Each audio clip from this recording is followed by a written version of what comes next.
Congresswoman, did you read the termination order before killing the Civil Rights Subcommittee? Jasmine Crockett didn't raise her voice. She didn't need to. Because on the table, in full view of the cameras, lay a document with 4 words stamped in red.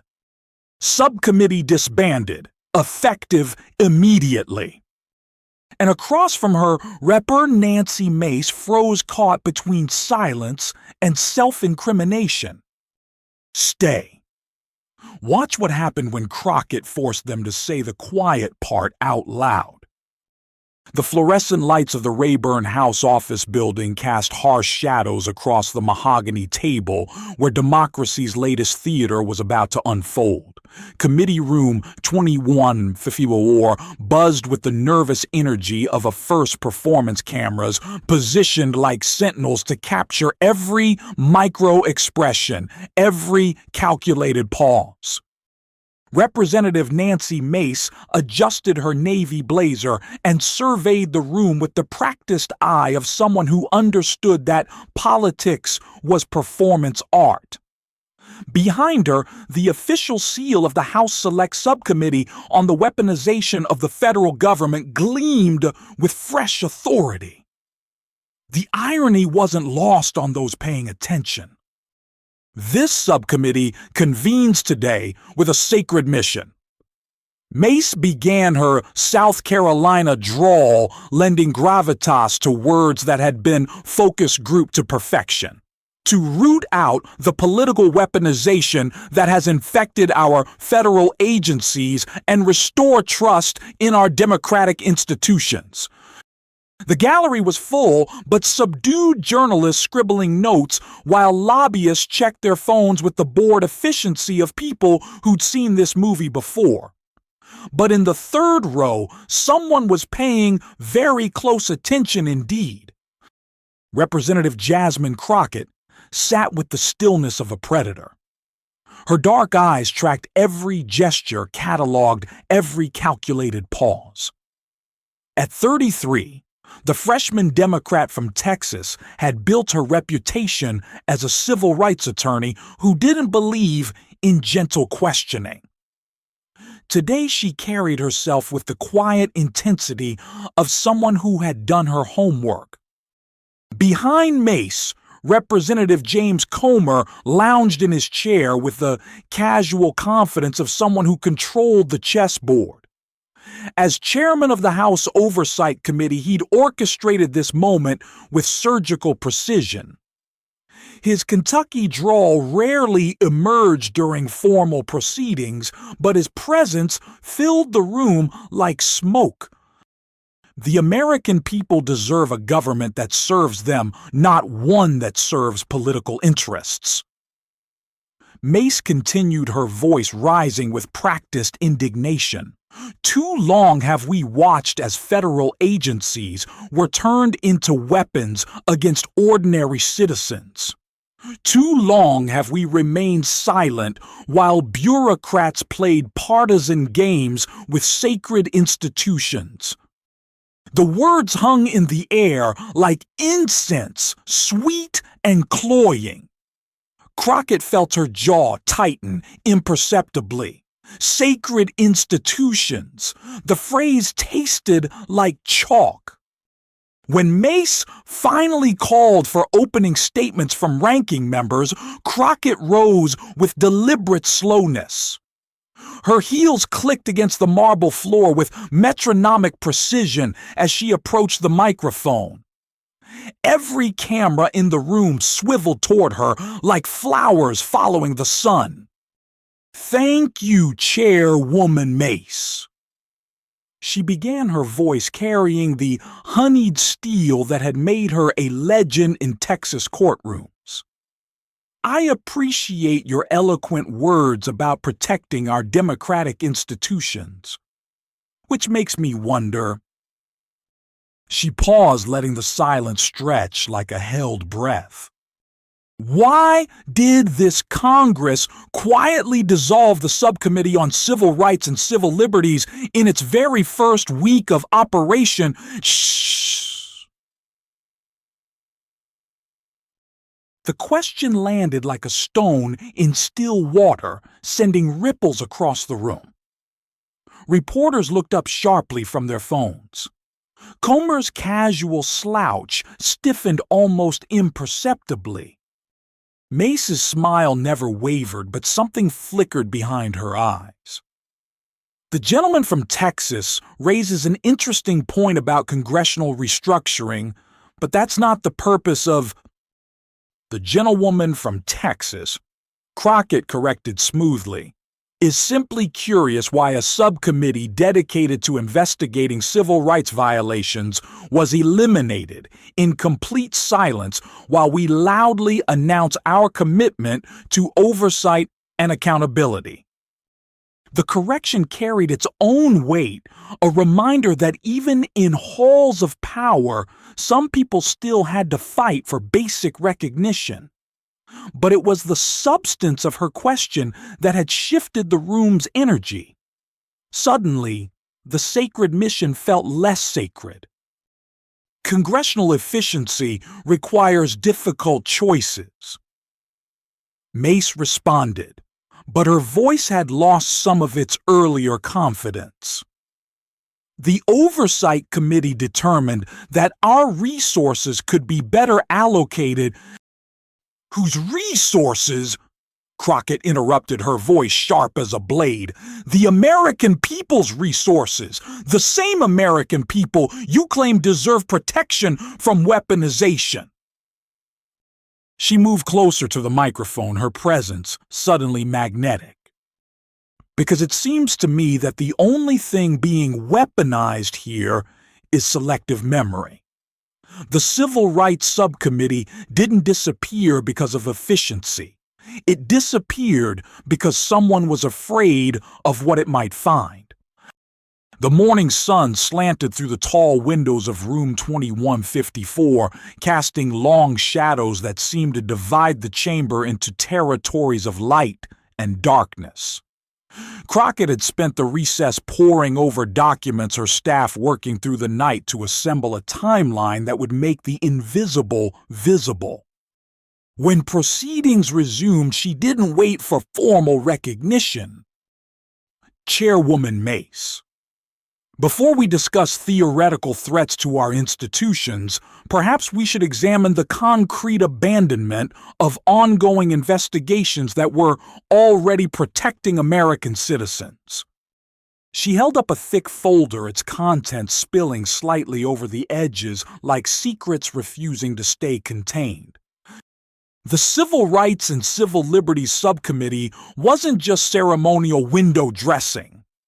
In its final months, it was actively investigating ICE detention practices in Texas facilities, reviewing patterns of excessive force in federal law enforcement, and examining attempts to restrict voter access in multiple states. Her voice grew stronger with each word building like a storm gathering force. These weren't fishing expeditions or political theater. These were investigations with names attached, real people, real violations, real consequences. She pulled out a single sheet of paper, holding it up like evidence in a trial. Maria Santos detained for 14 months without proper medical care at the Kearney County Residential Center. Investigation status terminated upon subcommittee dissolution. Another sheet. James Mitchell tased 17 times by federal agents during a routine immigration interview in Houston. Investigation status terminated upon subcommittee dissolution. The rhythm was hypnotic, devastating. Each name carried weight, each termination a small death of accountability. Sarah Chin denied ballot access in Georgia despite meeting all federal requirements. Investigation status terminated upon subcommittee dissolution. Mace shifted uncomfortably in her chair. Behind her, Comer's expression had hardened into something resembling granite. The gentlewoman's theatrical presentation aside, Mace interjected. These investigations were transferred to appropriate oversight mechanisms. Which mechanisms? Crockett's question cut through the air like a scalpel. Because according to internal House records, no transfer protocols were followed. No case files were reassigned. No ongoing investigations were grandfathered into existing committees. She leaned forward, her eyes boring into Mace's. They weren't transferred, Chairwoman. They were buried. In silence, without explanation, without accountability. The room had grown so quiet that the hum of air conditioning sounded like thunder. Even the perpetually scrolling phones had stilled. The dissolution of congressional subcommittees follows established protocol. Comer finally spoke his Kentucky drawl deliberately, slow and measured.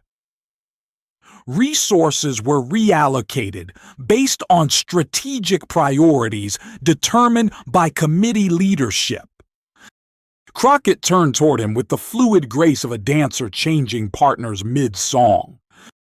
Strategic priorities, Chairman Comer, whose strategy, because from where I sit, the only strategy I can discern is the systematic elimination of oversight mechanisms that might prove inconvenient. That's quite an accusation, Comer replied, but his voice lacked its earlier confidence. It's not an accusation, Crockett said softly. It's an observation. And I'm wondering if the American people might be interested in the internal deliberations that led to such strategic priorities. She reached into her folder again this time with theatrical slowness that made every person in the room lean forward unconsciously. Because I have some very interesting documentation about exactly how these priorities were determined. The afternoon light had grown sharp and unforgiving, casting the committee room in harsh relief that made everyone look like suspects under interrogation. Crockett stood at the center of the chamber, now no longer confined to her assigned seat. She moved with the confidence of someone who had spent years cross-examining hostile witnesses. Let me paint a picture for you. She began, her voice carrying the storyteller's cadence that had made her legendary in Texas courtrooms. January 2023. The 118th Congress convenes with great fanfare. Republicans take control of the House with promises of accountability, transparency, and ending the weaponization of government. She paced slowly, her heels clicking against the marble like a metronome marking time. In those first chaotic weeks as committee assignments were negotiated and power was redistributed, internal memos flew back and forth like confetti. Priorities were debated, strategies were refined, and interesting decisions were made. From her folder, she extracted a single sheet of paper with the careful reverence of an archaeologist handling an ancient artifact. This is a preliminary committee structure proposal dated January 6, 2023. Internal House GOP document classification level, leadership, eyes only. The date wasn't lost on anyone in the room. January 6th carried its own weight in these halls. According to this document, the Civil Rights and Civil Liberties Subcommittee was initially slated for continuation under Republican leadership. Budget allocated staff reassignments, planned investigative priorities outlined. She looked up from the document, her eyes finding Comer's across the room. The plan was to keep the watchdog chairman Comer, just change its collar. Mace half rose from her chair. If the gentlewoman has internal documents, they should be submitted through proper channels for authentication. Oh, they're authentic, Crockett said smoothly. Authenticated by the Congressional Record Office this morning. Public record as of 1 hour ago.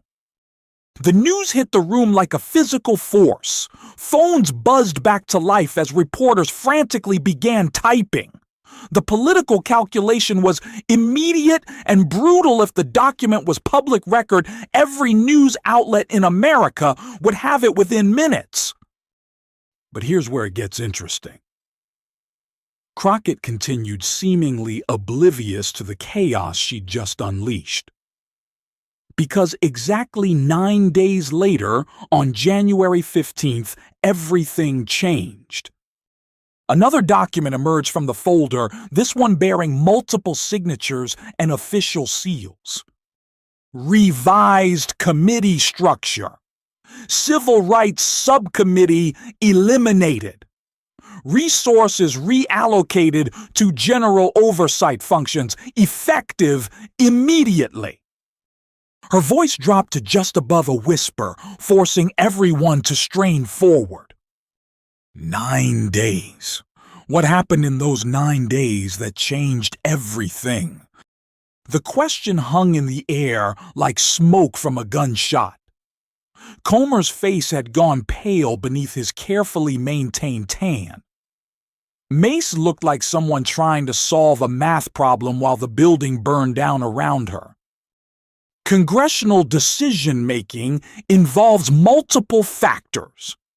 Comer said finally, but his voice sounded hollow. Multiple factors, Crockett repeated thoughtfully. That's one way to put it. Another way might be external pressure, or stakeholder concerns, or, if we're being really honest, damage control. She pulled out a third document, this one thicker than the others, bound with the kind of official ribbon that government used to make important things look more important. Meeting minutes from January 12, 2023. Closed-door session between House GOP leadership and representatives from Immigration and Customs Enforcement, Customs and Border Protection, and the Department of Homeland Security.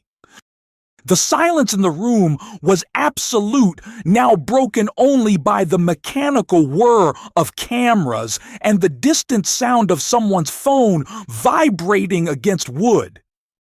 The subject line of this meeting summary is particularly illuminating. Operational concerns regarding ongoing congressional investigations. Crockett held the bound document like a chalice, something sacred and dangerous that could either redeem or damn everyone in the room. The late afternoon sun streamed through the windows behind her, creating a halo effect that made her appear almost ethereal against the stark government bureaucracy surrounding them. "Let me read you something," she said, her voice carrying the quiet authority of someone about to reveal truth that powerful people had worked very hard to keep hidden. She opened the document, finding a page marked with a yellow sticky note. Deputy Director Harrison ICE Operations, the Civil Rights Subcommittee's investigation into detention facility medical care standards presents significant operational challenges. Current protocols may not withstand detailed congressional scrutiny. Her eyes moved across the room, meeting the gaze of every person present. Assistant Director Murphy, CBP.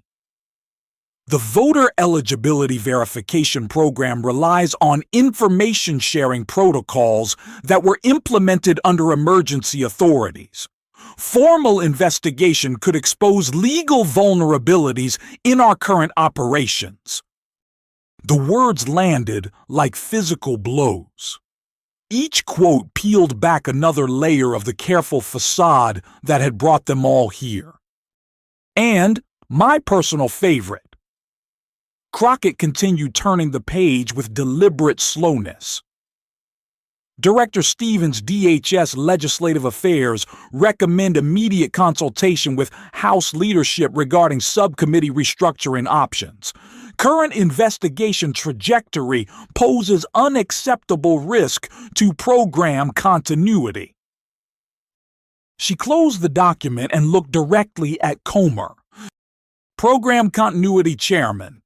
That's a fascinating euphemism. What programs exactly were they so concerned about continuing? Mace finally found her voice. These alleged documents, if authentic, represent routine interagency coordination. Routine. Crockett's voice cracked like a whip. Routine coordination to eliminate congressional oversight because it might expose illegal activities. That's your definition of routine. She moved closer to the witness table, her presence suddenly overwhelming. Because, let me tell you what Maria Santos would call routine. Routine was being denied insulin for her diabetes for 3 weeks while detained in a facility that billed taxpayers $134 per day for her care. Routine was watching her cellmate die from an untreated infection because the private contractor running the facility decided medical supplies were too expensive. Her voice grew stronger, more passionate. James Mitchell would tell you that routine was being tasered 17 times in 30 minutes because federal agents decided his accent made him suspicious. Routine was spending 6 months in the hospital recovering from nerve damage that doctors say will never fully heal. The room had become a confessional with Crockett as both prosecutor and priest. Sarah Chin's routine was driving 4 hours to the nearest voting location because mysterious technical difficulties kept eliminating her registration from county databases. Routine was being told that her U.S. passport wasn't sufficient proof of citizenship to cast a ballot in the country where she was born. She slammed the document down on the table with a sound like thunder. These are the people your routine coordination abandoned. These are the investigations you killed in silence. These are the watchdog's teeth you pulled.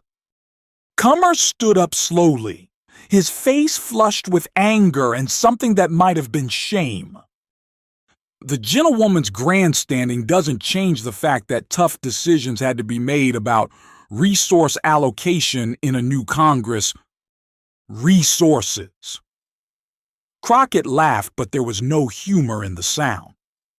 The Civil Rights Subcommittee had a budget of $2.3 million annually. This new Weaponization Subcommittee has a budget of $12 million. If this was about resources, you spent more money to investigate less. She gestured toward the official seal behind Mace. You didn't fear government abuse, Chairman Comer. You feared what a real investigation would uncover. You didn't create oversight. You created a distraction. A shiny object to keep people from noticing that the real watchdog was being quietly put down. The metaphor hung in the air like a challenge.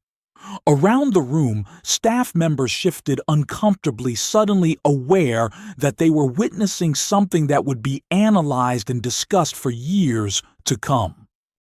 The American people deserved better, Crockett said quietly. Maria Santos deserved better. James Mitchell deserved better. Sarah Chin deserved better. She paused, letting the names settle into the record like stones marking graves. They deserved a government that protected them, not one that protected itself from accountability. The shadows had grown long now, stretching across the committee room like fingers reaching for something just out of grasp. The overhead lights had been turned on, casting everything in the harsh fluorescent glow that made government buildings feel like purgatory. Outside Washington was going about its evening routine, but inside room 2154, time seemed suspended. Crockett stood alone at the center of the chamber now. Mace had called for a 15-minute recess 20 minutes ago, but no one had left. The gallery remained full, reporters perched on the edge of their seats like birds waiting for the final note of a song they knew would be important. When Mace finally returned, her earlier confidence had evaporated entirely. She looked like someone walking to her own execution, each step measured and reluctant. "The subcommittee will resume," she said, but her voice lacked authority. "The chair recognizes the gentlewoman from Texas for closing remarks." Crockett didn't return to her assigned seat. Instead, she remained standing in the center of the room, turning slowly to address not just the committee members, but the entire gallery, the cameras, the invisible audience beyond.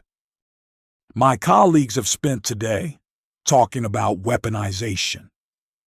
She began, her voice carrying a gravitas that seemed to pull energy from every corner of the room. "They've warned about the dangers of politicizing government agencies. They've spoken eloquently about the need for accountability and oversight."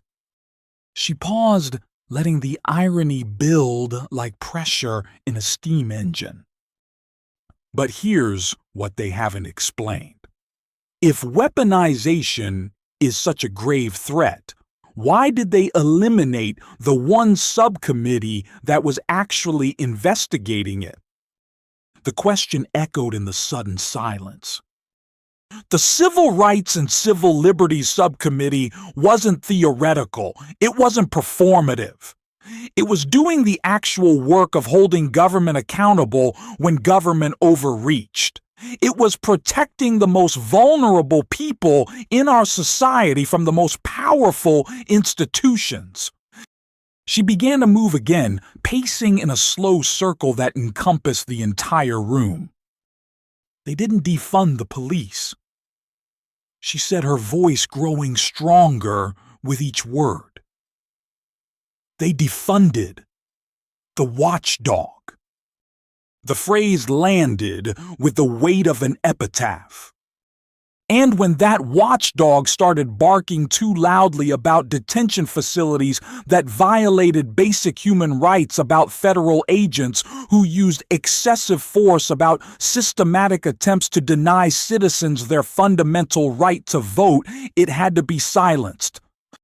Behind the witness table, a screen descended from the ceiling, activated by some unseen technical operator who had been waiting for this moment. Lists began to appear, scrolling slowly like credits at the end of a film. "Investigation into medical neglect at ICE detention facilities terminated January 20th, 2023. Investigation into excessive force protocols in federal law enforcement terminated January 20th, 2023. Investigation into voter registration database irregularities terminated January 20th, 2023. The list continued, each line a small tragedy of abandoned accountability. Names scrolled by: Maria Santos, James Mitchell, Sarah Chin, and dozens of others whose stories would now never be fully told, whose injustices would never be fully addressed. "This is what weaponization actually looks like," Crockett said, gesturing toward the screen. "Not theoretical threats to democracy, but the actual systematic elimination of democratic oversight." She stopped pacing and faced the committee directly. "You want to know who weaponized the federal government? Look in a mirror.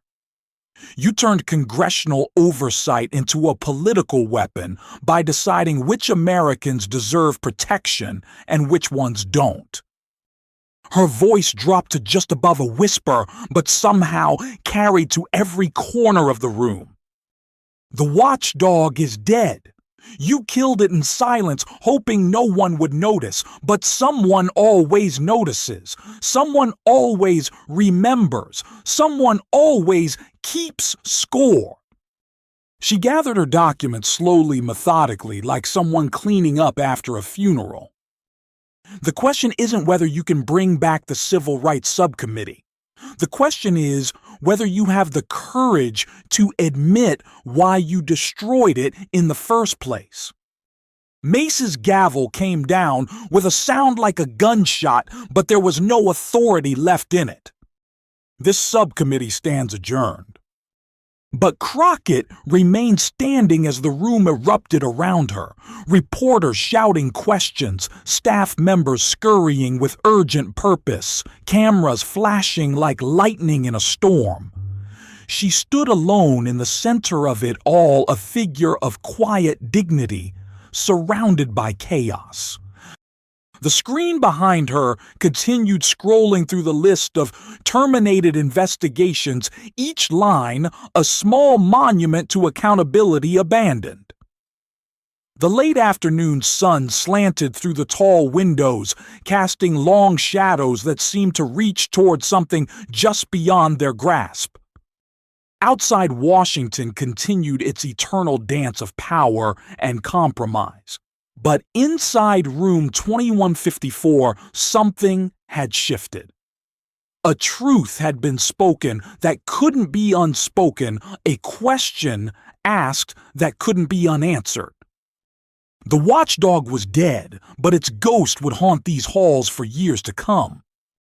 And in Texas courtrooms and congressional hearing rooms across the country, someone would always remember who killed it and why.